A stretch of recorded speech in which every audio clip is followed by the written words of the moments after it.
अस्सलाम वालेकुम वीवर्स, क्या हाल चाल है। उम्मीद करती हूँ सब खैरियत से होंगे। दुआ करती हूँ कि अल्लाह ताला आप सबको अपने हिफ्ज़ व अमान में रखे। तो प्यारे प्यारे वीवर्स, आज हम घर में गन्ने का जूस बनाने का बहुत ही आसान तरीका सीखने जा रहे हैं। तो आइए स्टार्ट करते हैं।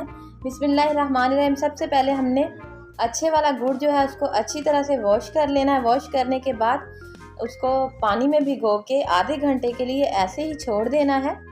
कोशिश करें कि पानी जो है आपका वो फुल ठंडा हो। तो जैसे ये मेल्ट हो तो इसको हमने एक ब्लेंडर जग में डाल देना है और साथ ही इसमें जाएंगे फ्रेश पुदीने के पत्ते। पुदीने के पत्ते डालने के बाद इसमें अगली चीज़ जो जाएगी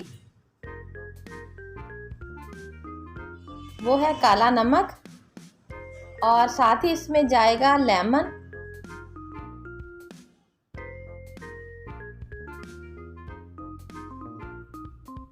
और लेमन डालने के बाद इसको अच्छे से ग्राइंड कर लेना है।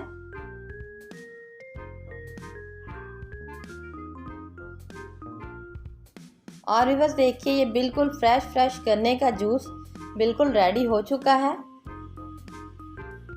उम्मीद करती हूँ कि आपको ये वीडियो अच्छी लगी होगी। मिलेंगे कल एक नई वीडियो के साथ, तब तक के लिए अल्लाह हाफिज़।